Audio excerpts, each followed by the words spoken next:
Hi everyone, welcome back to Chintan logics. So ఈరోజు మనం July 14th current affairs deal చేయబోతున్నాము. As well as ఏంటంటే objective session ఏదైతే ఉందో సో దాంట్లో ఒక 2-3 చేంజెస్ అనమాట.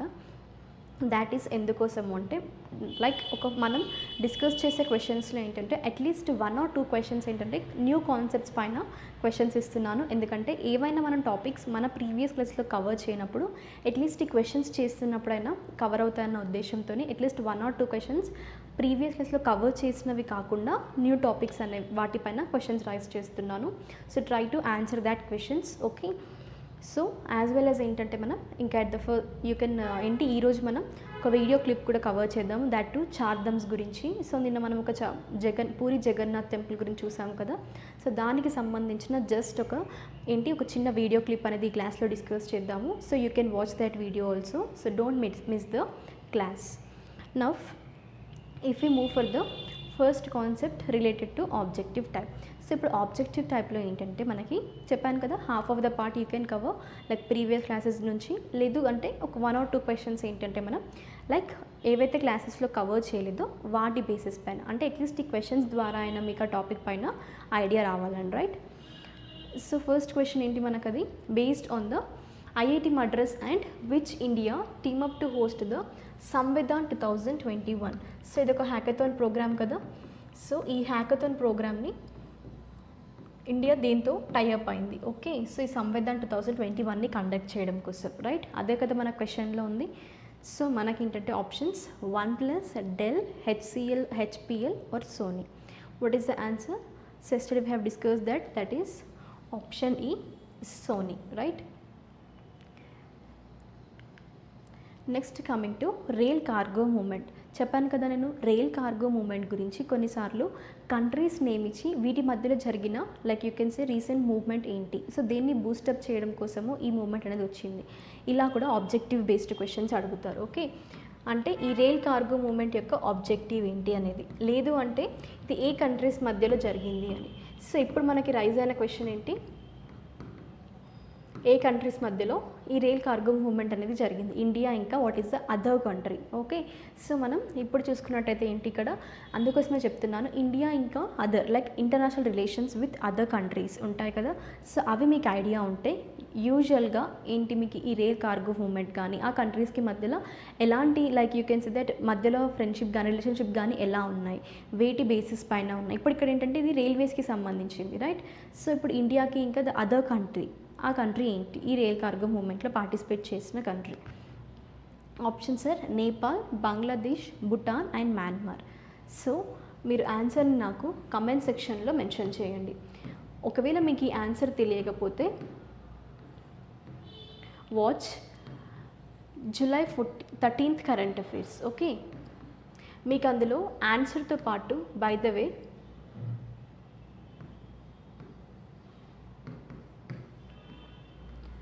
You can see the explanation also. అంటే ఈ రైల్ కార్గో మూవ్మెంట్ గురించి డిస్కస్ చేసాం. So if you don't know the answer at least once you go through that video, watch the video, then you answer it. Okay, mention in the comment section. Next ఏంటి మనకి, which of the following state has tied up with the national insurance company limited for insuring the Himalayan yuck?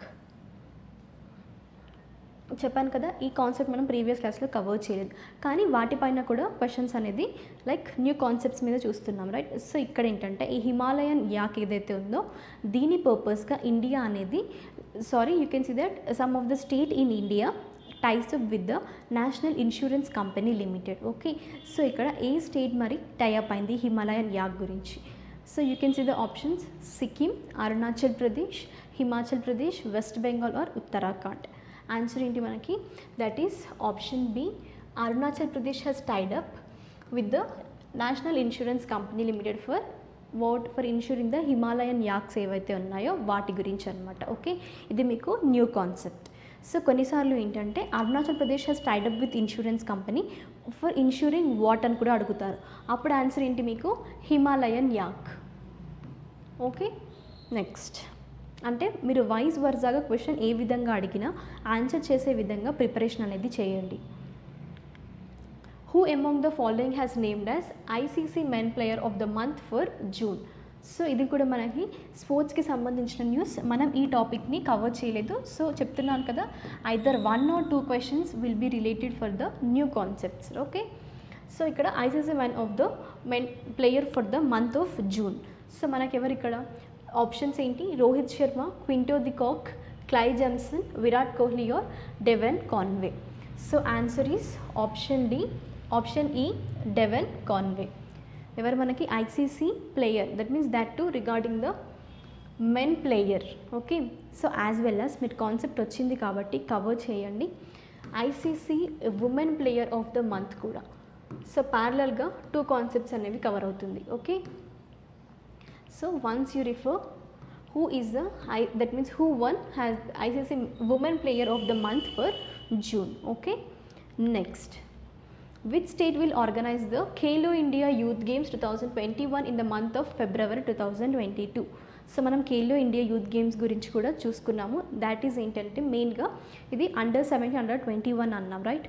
So ఇవేంటంటే 2022, that means in the next year, that in the months of February. యాక్చువల్గా ఎప్పుడన్నా మనం ఈ sports news నుండి like Khelo youth games అనేది maximum Jan to ఫిబ్రవరి జరుగుతాయి. కానీ Covid వల్ల వాళ్ళు షెడ్యూల్ చేసింది ఏంటి, నవంబర్ టు డిసెంబర్ ఉండే. కానీ ఇప్పుడు మళ్ళీ ఇవి క్యాన్సిల్ అయ్యాయి బికాస్ ఆఫ్ కోవిడ్.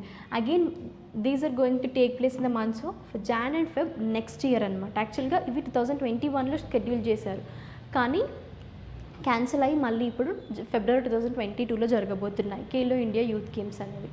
మరి ఖేలో ఇండియా యూత్ గేమ్స్ అంటున్నాం కదా, సో ఏంటంటే ఇవి grass root level like sports పర్సన్ని సెలెక్ట్ చేయడం అనమాట, ఇండైరెక్ట్గా చూసుకుంటే.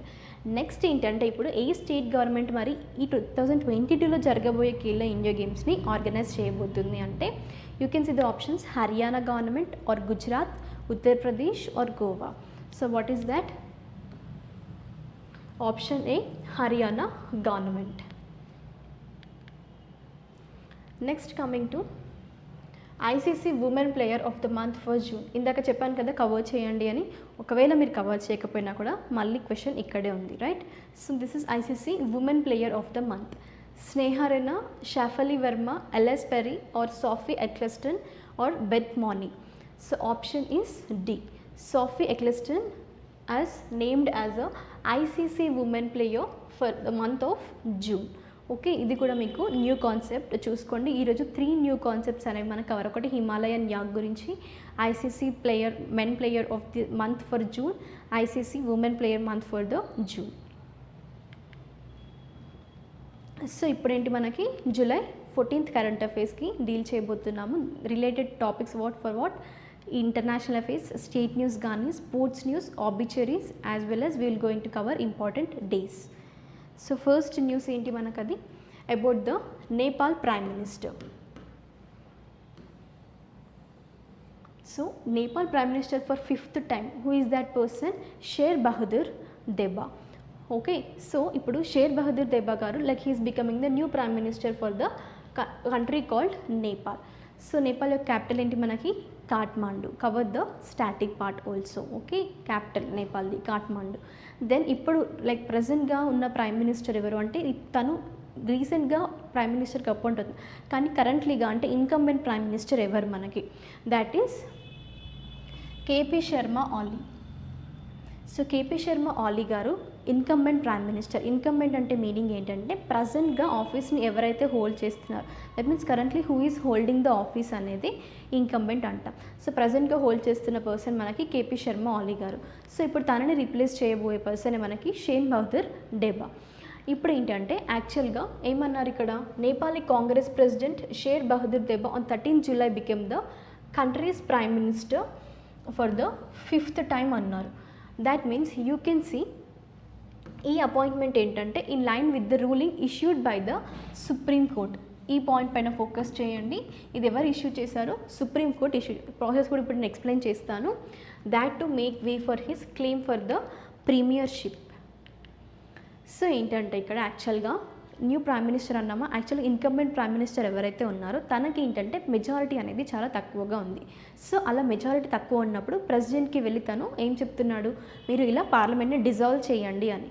కానీ లైక్ ఏంటి మళ్ళీ తనకి అపోజిషన్లో ఉన్న లీడర్స్ ఎవరైతే ఉంటారో, అంటే ఎవరికైతే మెజారిటీ ఉంది అని ప్రూవ్ చేసుకోగలిగితే వాళ్ళు ఏంటంటే ఆ పర్సన్ ఇప్పుడు ఎవరు మనకి ఇక్కడ షేర్ బహదూర్ దిబా గారు లైక్ సుప్రీంకోర్టులో వేశారనమాట. ఏమని, లైక్ నేను మళ్ళీ అంటే లైక్ నేపాల్కి ప్రైమ్ మినిస్టర్ అవుతాను, నాకు కరెక్ట్ సరిపడా మెజారిటీ అనేది ఉంది అని.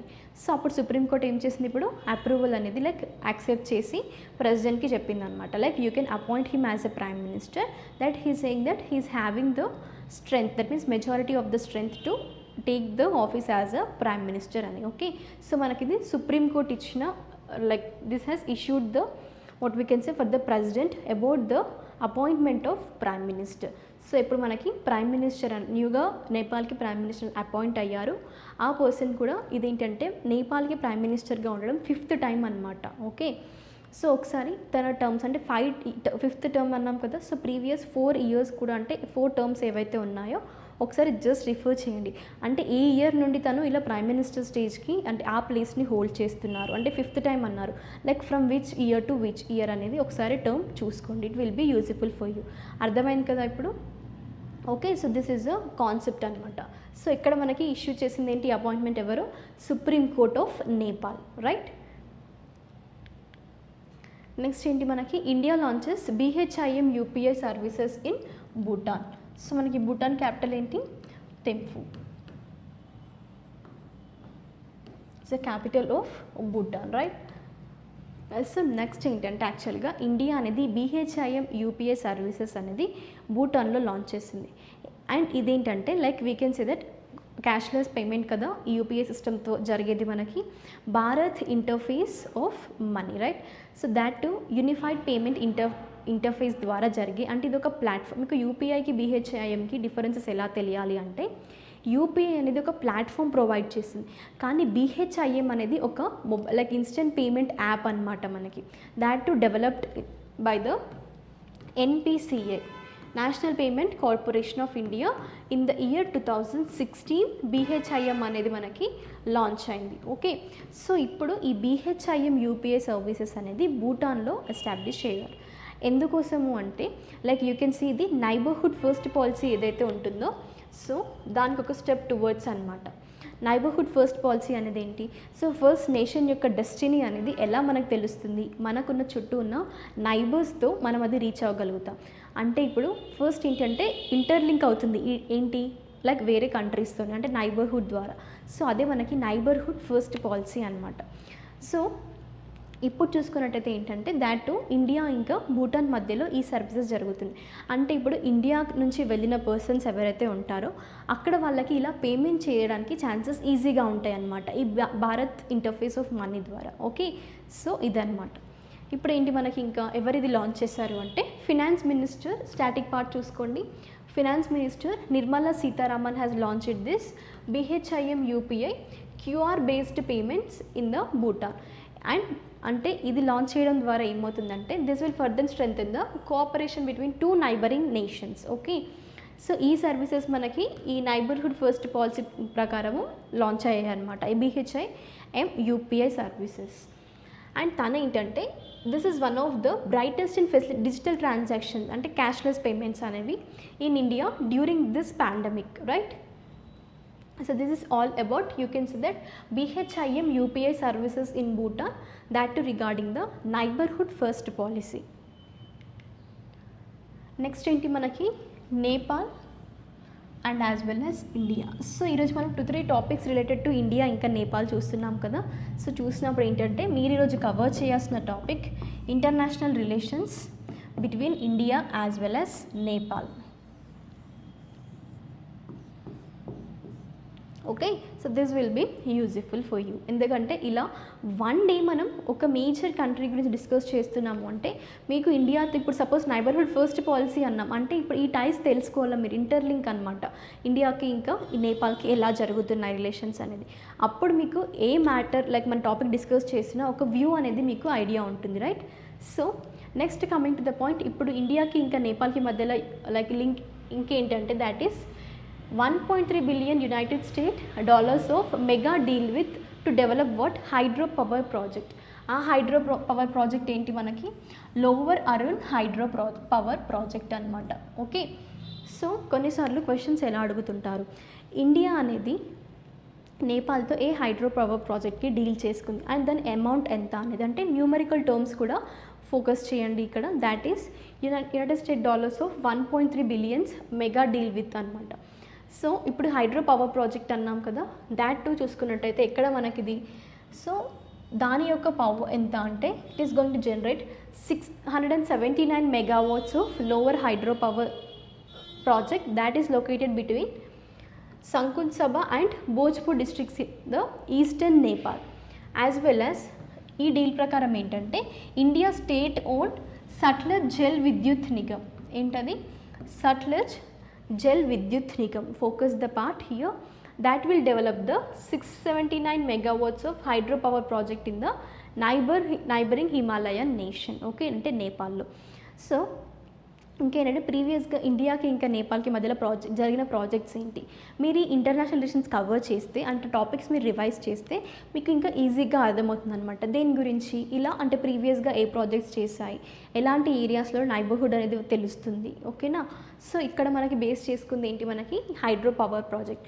అండ్ కొన్నిసార్లు ఏం అడుగుతారు, like it is going to generate what is the power total is that hydro power project ఏంటి, అది 679 megawatts of hydro power project. Then ఇదేంటంటే this will be developed under the BOOT model.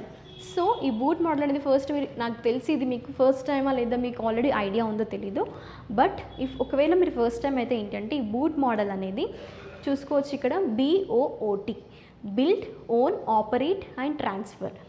ఈ build operate own operate and transfer అనేది ఏంటంటే యాక్చువల్గా ఇది PPP అని కూడా చెప్పుకోవచ్చు మనం, పబ్లిక్ ప్రైవేట్ పార్ట్నర్షిప్ అనమాట.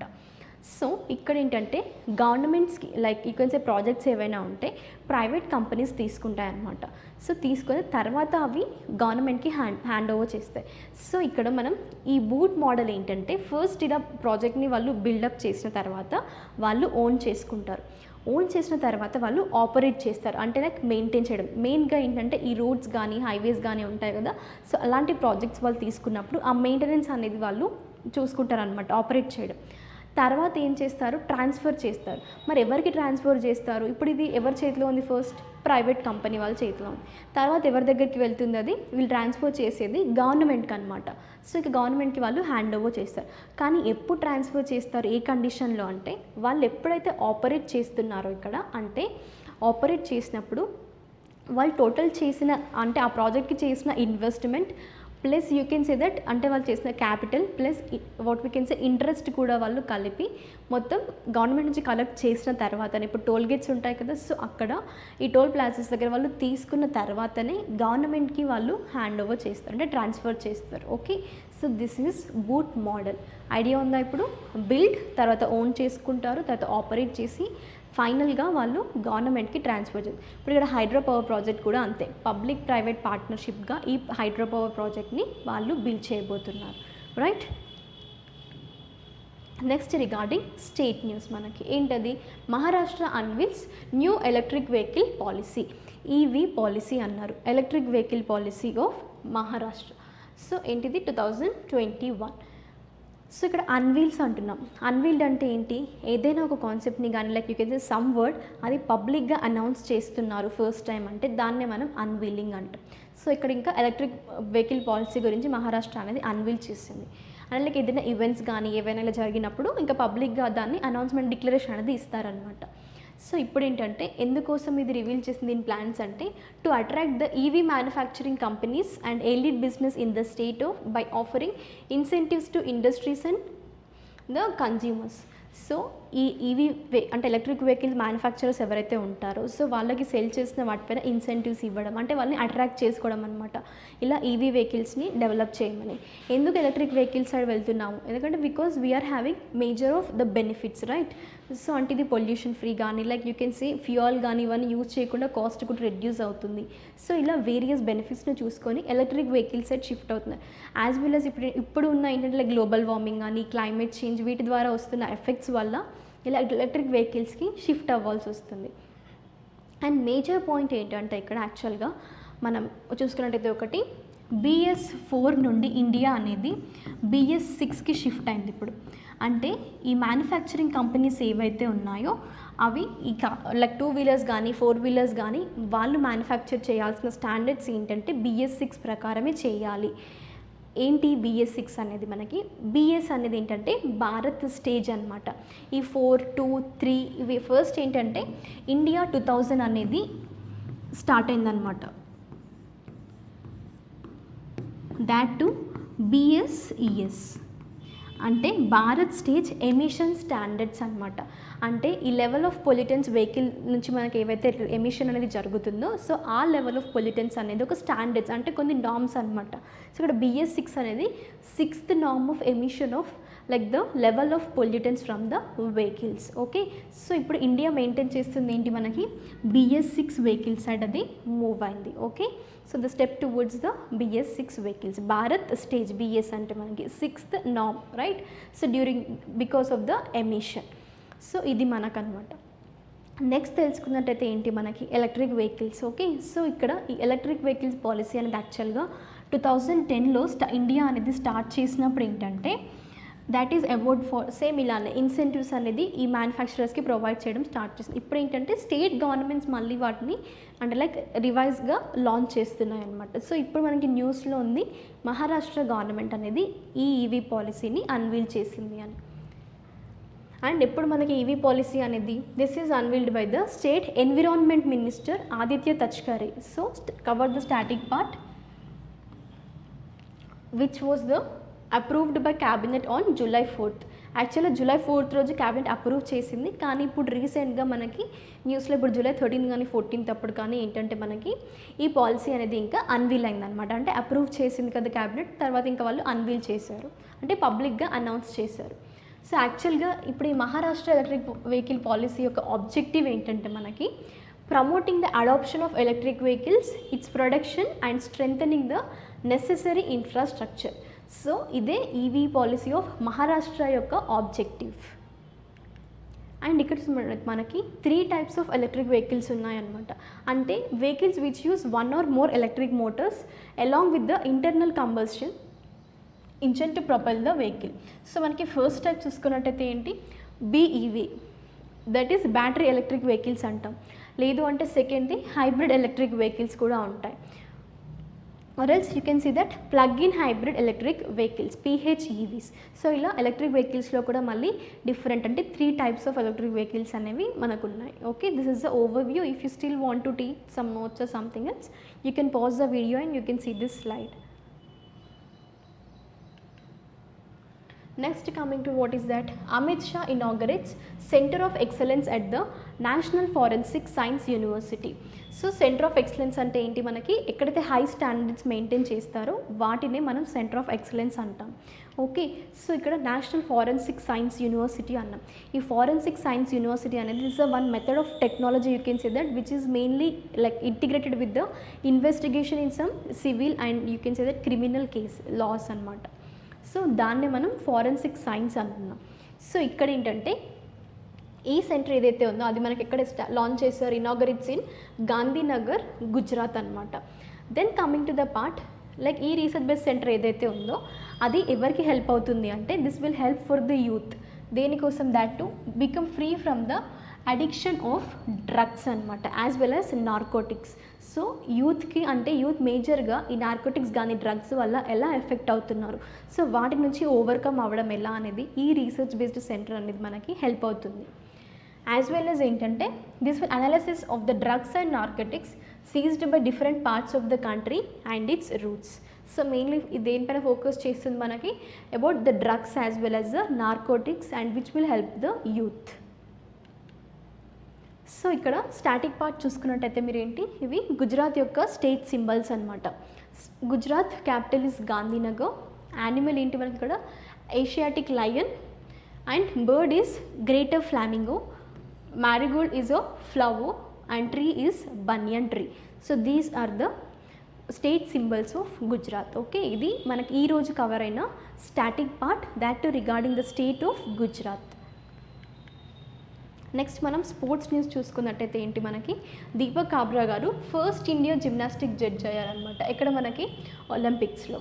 సో చూసుకున్నట్టయితే దీపక్ కాబ్రా గారు ఏంటంటే తన వీక్ ఫండమెంటల్స్ ద్వారా తను ఒలింపిక్స్లో ఈవెన్ పార్టిసిపేట్ చేయలేకపోయారు, కానీ ఇప్పుడు జడ్జ్గా వెళ్తున్నారు. Okay, so he is the first person to like go for the, that means from India as a judge regarding the gymnastic at the Olympics. Okay, so మనం తన గురించి చూసుకున్నట్టయితే ఈ కాంపిటీషన్ ఏంటంటే like Olympic games A life goal like that means achieved for the man who know he wouldn't have made it there as an active gymnastic. చెప్పాను కదా ఇందాక, like he is not of so strong fundamentals, he is not participated, but now he is going as a judge and he will be seen officiating the men's artistic gymnastic at Tokyo Games which gets underway on July 23rd.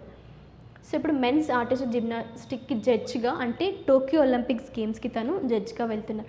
As well as తన career ఏంటంటే తను జడ్జ్గా already men's కానీ women's కానీ అంటే gymnastic ఏరియాస్లో ఈ ఇద్దరి అంటే ఈ 2 ఫీల్డ్స్లో తను జడ్జ్గా ఆల్రెడీ సిన్స్ 2019 నుంచి మెనీ ఇంటర్నేషనల్ ఈవెంట్స్ ఏవైతే ఉన్నాయో వాటికి జడ్జ్గా కూడా తను ఆ పర్సన్ అంటే దీపక్ కాబ్రా గారు ఆల్రెడీ తను like you can say he has played that role as a judge for many international events regarding the gymnastics. Next మనం డిఫెన్స్ని చూసుకున్నట్టయితే ఏంటంటే అది Indian navy receives 10th anti submarine warfare aircraft called P-81. So P-8I అనేది ఏంటంటే this is aircraft which contract in 2009 అనమాట. So defence ministry అనేది ఈ కాంట్రాక్ట్ని సైన్ చేసింది. యాక్చువల్గా ఈ P-8 అనేవి 12 యాంటీ సబ్మెరైన్ ఎయిర్ క్రాఫ్ట్స్ అనేవి ఇండియాకి రావాలి అంటే యుఎస్ డిఫెన్స్ కంపెనీ నుండి, కానీ ఇప్పుడు ప్రస్తుతం వచ్చినవన్నీ మనకి 10 అనమాట. సో మనం ఇండియా అనేది 10 ఆల్రెడీ రిసీవ్ చేసుకుంది, ఇంకొక 2 అనేది ఇంకా రావాల్సి ఉంది ఇండియాకి.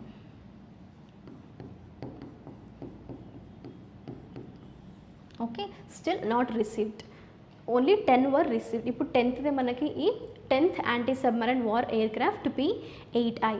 సో ఇఫ్ యూ సీ ఇవి ఎక్కడ నుండి వస్తున్నాయి మనకి యూఎస్ బేస్డ్ ఏరోస్పేస్ కంపెనీ ఏంటది మనకి బాయింగ్. కొన్నిసార్లు క్వశ్చన్స్ రైజ్ అవుతాయి ఈ P-8 anti submarine air crafts అనేది మనకి ఏ డిఫెన్స్ కంపెనీ నుండి వస్తున్నాయి, which based US based defence company called Boeing. Next ఏంటంటే యూ కెన్ సీ మెయిన్గా ఇక్కడ P-8I అనేది this is a long range maritime reconnaissance అనమాట. ఇది anti submarine warfare aircraft అన్నారు. సో ఇక్కడ and this is the first international customer of Boeing from this aircraft. And మనం చెప్తుంది ఏంటి ఇక్కడ యాంటీ సబ్మరైన్ ఎయిర్ క్రాఫ్ట్ అన్నామా. So ఈ యాంటీ సబ్మరైన్ ఎయిర్ క్రాఫ్ట్ అనేది ఏంటి యాక్చువల్లీ ఫస్ట్ సబ్మరైన్స్ అంటే ఏంటి, ఈ submarine like you can say that something which operates under the water, so వాటిని మనం సబ్మరైన్స్ అంటున్నాం. కానీ ఇక్కడ యాంటీ సబ్మరైన్స్ అంటే ఈ సబ్మరైన్స్ ఏవైతే ఉన్నాయో వాటిని డెస్ట్రాయ్ చేయడం, like you can say that like bomb కానీ, సో ఇలా వేరియస్ ఎయిర్ క్రాఫ్ట్స్ ఉంటాయి కదా. సో అంటే సబ్మరైన్స్కి ఆపోజిషన్లో ఉండే వాటిని మనం యాంటీ సబ్మరైన్ ఎయిర్ క్రాఫ్ట్స్ అంటాం. ఇప్పుడు ఇక్కడ P-8I అనేది కూడా మనకి యాంటీ సబ్మరైన్ ఎయిర్ క్రాఫ్ట్ అనమాట. ఓకే, సో ఇండియా ఇప్పుడు రిసీవ్ చేసుకుంది ఇది 10th warfare aircraft. Okay, P-8I. Next coming to the ranks and reports. So ఏంటి మనకి state of food security and nutrition in the world 2021 report. So ఇక్కడ state of food security and nutrition, first ఇక్కడ food సెక్యూరిటీకి ఇంకా న్యూట్రిషన్కి difference ఏంటంటే food security అనేది like food access అనేది అందరికీ ఉండాలి, to all the people food should be, that means access of food should be available. So దాన్ని మనం ఫుడ్ సెక్యూరిటీ అండి. కానీ న్యూట్రిషన్ ఏంటంటే intake of something, that means food like how much nutrients percentage has been available. Okay, that we call it as nutrition. So ఇప్పుడు ఈ food సెక్యూరిటీకి ఇంకా nutrition సంబంధించి ఒక వరల్డ్ బేసిస్ రిపోర్ట్ అనేది రిలీజ్ అయింది. అండ్ మెయిన్గా ఈ రిపోర్ట్ మనకి రీసెంట్గా పబ్లిష్ చేసింది FAO, food and agriculture organisation. FAOతో పాటు ఈ యూనిసెఫ్ కానీ, okay, as well as you can say WHO, ఇవన్నీ కలెక్టివ్గా ప్లస్ FAO ఇవన్నీ కూడా లైక్ కలెక్టివ్గా ఆర్గనైజ్ అయ్యి ఈ మెయిన్గా ఫుడ్ సెక్యూరిటీ ఇంకా న్యూట్రిషన్ గురించి రిపోర్ట్ అనేది రిలీజ్ చేస్తాయి. ఓకేనా. అండ్ ఈ FAO అన్నాం, food agriculture organization, this is the intergovernmental organization formed by the United Nations, you can see mainly to defeat hunger. Okay, and మరి ఈ ఫుడ్ అగ్రికల్చర్ ఇప్పుడు like you can say organization అనేది ఇందులో India ఒక మెంబరా కాదా? Yes, India is a member as a low income country. Okay, so ఆ కేటగిరీలో ఇండియా అనేది ఫుడ్ అండ్ అగ్రికల్చర్ ఆర్గనైజేషన్లో ఒక మెంబర్ అనమాట. ఇప్పుడు ఏంటంటే ఇది what it provides actually impact of Covid and pandemic అనేది ఫుడ్ సెక్యూరిటీ ఇంకా న్యూట్రిషన్ పైన ఎలా ఉంది అనేది మనకి ఈ రిపోర్ట్ రిలీజ్ చేసింది. అండ్ ఇదేంటంటే ఈ study that means this report was conducted on the 63 లో and middle income countries. Okay, అంటే వాళ్ళు కవర్ చేసిన పాపులేషన్ స్ట్రెంత్ ఎంత? 3.5 billion on changes in income of people and it has extrapolated it's impact on the choice of diets, అంటే nutrition పైన. Choice of diets అంటే ఏంటి మనకి? న్యూట్రిషన్. ఫుడ్ సెక్యూరిటీ అంటే లైక్ వరల్డ్లో ఉన్న పాపులేషన్ ఎవరైతే ఉన్నారో సో వాళ్ళకి how many people are getting access for the food even in this pandemic situation, right? So that is about the report. Next coming to list of important days. ఏంటి మనకది? International rock day అనేది like every year celebrated on July 13th అనమాట. So ఈ rock day అంటున్నాం కదా, first మీరు ఇందులో important days నుండి జాగ్రఫీ ఎలా నేర్చుకోవాలి. ఓకే, సో యాక్చువల్గా మేజర్గా 3 types of rocks we have. Okay, that are igneous rocks, sedimentary rocks and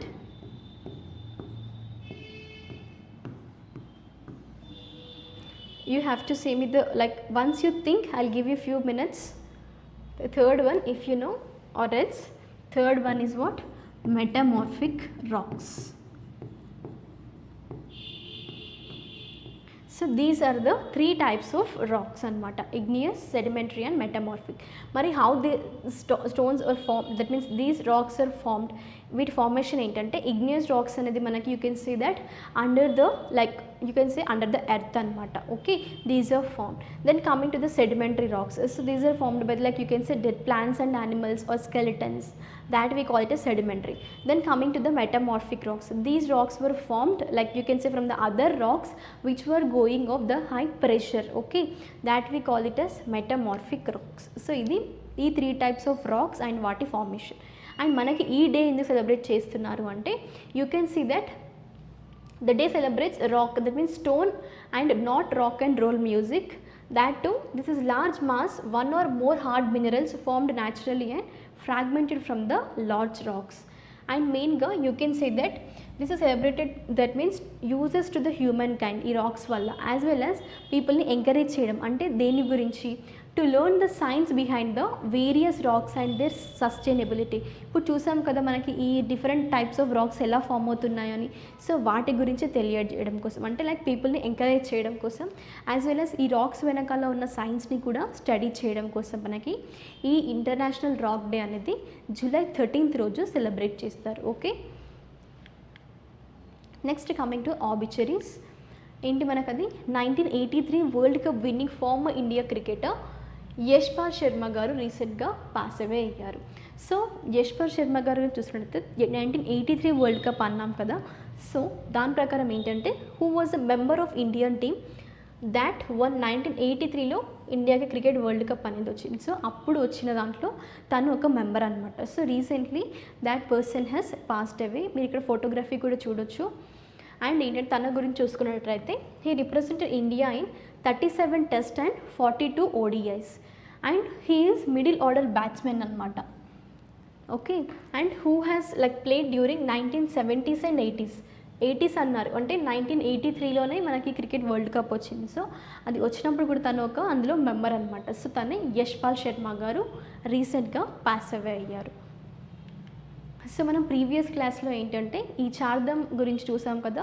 so యాక్చువల్గా దాని history basically you can say at least 1 or 2 minutes video clip you can watch. So ఇక్కడ మనకి చార్ధమ్ అంటున్నాం కదా. సో ఇదేంటంటే Hindu philosopher Shri ఆది శంకరాచార్య గారు యాక్చువల్గా ఈ వైష్ణవైట్ పిల్గ్రిమేజెస్ ఏవైతే ఉన్నాయో వాటిని డిఫైన్ చేశారు. Okay, 4 Vaishnavite pilgrimages. వైష్ణవైట్స్ అంటే ఎవరో కూడా డిస్కస్ చేసాము. Who follows the lord Vishnu.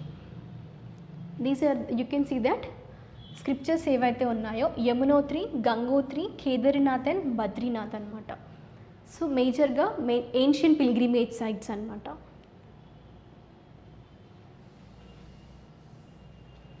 So recent like times ప్రకారం ఏంటి మనకి ఈ ఏన్షియన్ సైట్స్ చూసాం కదా, అవేంటంటే చోటా చార్ధమ్ అనమాట.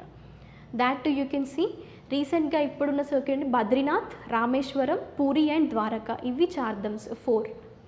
సో వాటి యొక్క లొకేషన్ మనకు చూసుకున్నట్టయితే బద్రీనాథ్, సో చార్ధమ్ అన్నాం అంటే 4 pilgrimages. Badrinath north, Puri in the east, Rameswaram in south and Dwarka in the west, అంటే 4 డైరెక్షన్స్లో 4 పిల్గ్రిమేజెస్. నార్మల్గా హిందూ మైథాలజీ ప్రకారం ఏంటంటే లైఫ్ టైంలో వాళ్ళు అంటే మోక్ష రావడం కోసము ఈ 4 పిల్గ్రిమేజెస్ ఏవైతే ఉన్నాయో చార్ధమ్స్, సో వాటిని విజిట్ చేయాలి లైఫ్ టైంలో. అది ఒక like you can say some ancient belief అనమాట. ఈ పిల్గ్రిమేజ్ సైట్స్ అనేవి మీకు చూసుకున్నట్టయితే like to visit once in a life time. So మనం నేను డిస్కస్ చేసింది ఏంటి, ఇందులో ఉన్న వన్ ఆఫ్ ద చార్ధమ్ అన్నాం అంటే పూరి జగన్నాథ్ టెంపుల్ గురించి. So this world visiting to experience the eternal bliss రావడం కోసం. Okay, like God is eternal, love is eternal అంటుంటాం కదా, సో వాటి గురించి వాళ్ళు లైక్ ఈ చార్ధమ్స్ గురించి చెప్తున్నారు మనకి. You can see that Lord Shiva and like you can say Lord Vishnu resides over the every place. Why? Because they are eternal friends అని. ఇక్కడ మీరు ఇక్కడ ఇమేజ్ చూసినా మీకు అర్థమవుతుంది. అండ్ ఈ చార్ధమ్ ఏంటంటే this has no exception of Kedarnath is considered the pair of Badrinath and Raghunath Swami is as a Rameswaram, Somnath is for Dwarka and Jagannath Bhairava for Puri. Puri Jagannath temple అంటుంటాం కదా, సో అవి రిసైడ్ అయినాయి అనమాట. సో చూసారు కదా, ఈ చిన్న వీడియో క్లిప్ కూడా మీకు హిస్టారికల్గా హెల్ప్ అవుతుందని నా వీడియో కూడా ప్లే చేశాను. లైక్ నిన్నటి క్లాస్ టాపిక్ అది, కానీ మేబీ మీరు మిస్ అయ్యారేమో అని మళ్ళీ ఈరోజు నేను మీకు ఆ కాన్సెప్ట్ని రివైజ్ చేశాను. Okay, so like you can inform your friends also మన వీడియోస్ ఎంత హెల్ప్ఫుల్ మీకు అవుతున్నాయో. అట్లీస్ట్ మీలాగే ఇంకా వేరే వాళ్ళు కూడా బెనిఫిట్ అవ్వాలి కదా, so inform it to every one. Thank you. We will meet you in the next class.